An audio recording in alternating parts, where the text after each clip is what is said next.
Hanya Kristen yang berani membahas surga. Non-Kristen tidak berani. Saya Pendeta Henry Tandianta, Master of Bibliology Studies dari Gereja Alkitab Allah Esa Firman Utama, Gaifu. Bapak Ibu Saudara, hanya Kristen yang berani bahas surga. Non-Kristen nggak berani. Ada 4.300 keyakinan yang disebut non-Kristen, ya. Termasuk di dalamnya yang ngaku-ngaku Kristen 10 denominasi. Ayo kita tanya, Katrom dan Ortodoks, surgamu itu kayak gimana? Surga kami nggak jelas Pak, adanya di mana. Di surga itu ada rombongan para Allah. Ada Bapa, lalu ada Putra, lalu ada Bunda, lalu ada burung. Ya, seperti itu. Jadi Allahnya rombongan dong. Ya rombongan tapi satu Pak. Kok kayak orang nggak waras ya? Kalian kelompok prosetan, pantai-pantaian, danau-danauan, ya, Mormon, Advent, ya, Oneness, Unitarian. Surgamu kayak gimana? Surga kami juga nggak jelas Pak ada di mana. Minimal ada rombongan Allah, rombongan para Allah, yaitu Bapa di kiri, Yesus di kanan. Yesus ini masih sujud kepada si Bapa. Di surga itu, di surga kok kayak orang nggak waras ya? Ya, kelompok saksi Yehova gimana? Saksi Yehova dan Yahudi palsu jemaah iblis. Oh, Allah kami itu Yahweh. Nggak waras nggak ini? Nggak waras. Kok nggak waras Pak? Yahweh kan sudah dibentuk jadi manusia. Yesaya 43 ayat 10. Makanya tidak ada lagi yang nyebut Yahweh. Ya, seperti itu. Surganya ada di mana ya nggak jelas juga. Yang di luar kekristenan yang lain, surganya di mana? Nggak jelas juga Pak. Ya, di surga ada bidadari Pak, ada bidadari, ya ada setan juga Pak. Setan bisa masuk surga, iblis juga, jin juga. Ya. Siapa yang Allahmu di surga? Nggak jelas. Lokasinya di mana? Tidak jelas juga. Cuman Kristen yang berani membahas surga. Surganya Kristen adalah Allah itu melingkupi seluruh jagat raya, karena Allah itu Roh Kudus, itu Roh Allah, Roh Kristus, Roh Yesus. Melingkupi seluruh jagat raya ini sebagai Allah yang roh. Tetapi tahta Allah ada di langit. Tepatnya langit ketiga. Kisah 749, Yesaya 66 ayat 1. Tuh kalau Kristen jelas. Di surga ada siapa saja? Hanya ada Yesus tok.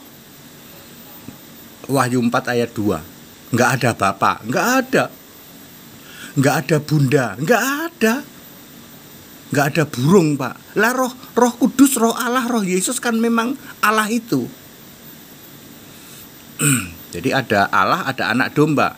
Allah itu Allah, anak domba itu Tuhan. Lu kan clear. Tuhan dan Allah satu roh yang sama, bukan dua. Ya, surga letaknya ada di tahta Allah itu ada di langit. Ada malaikat Pak? Ada. Malaikat pakai sayap nggak? Nggak ada. Nggak ada malaikat perempuan yang disebut bidadari? Nggak ada. Iblis bisa masuk surga Pak? Ya nggak ada lah. Setan nggak bisa. Iblis dan setan sudah disediakan tempat yang namanya neraka. Sekarang sudah ada neraka belum Pak? Ya belum. Nanti neraka itu ada di bumi baru. Ya, yang datar itu di bawahnya itu ada neraka.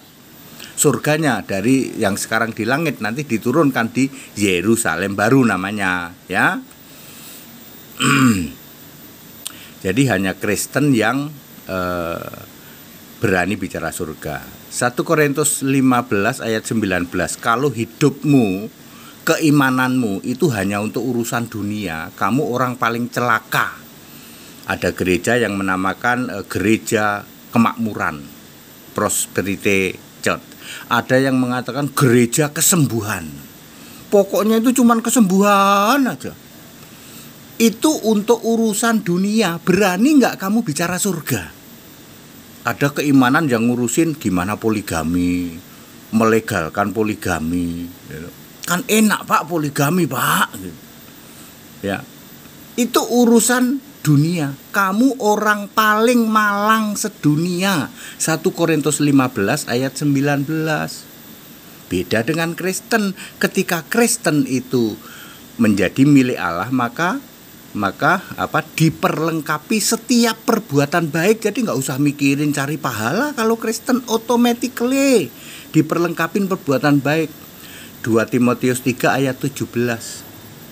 Kalau Kristen berani ngomongin surga karena nggak mikirin perbuatan baik, nggak kayak di luar Kristen yang berlomba-lomba cari pahala. Nggak ada gunanya pahalamu kalau imanmu adalah jurusannya ke alam maut, nanti ke neraka.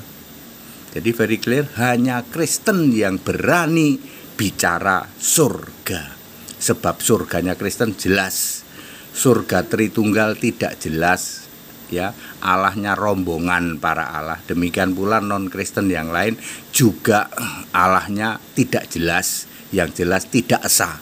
Satu-satunya Allah esa di jagat raya ini cuman Allahnya orang Kristen yang punya nama Yesus Kristus. Kita Indonesia, kita Pancasila, toleransi, harus segala hormat kemuliaan untuk Yesus Kristus, satu-satunya Allah yang benar. Selamat Natal 2024 dan selamat Tahun Baru Kristen 1 Januari 2025.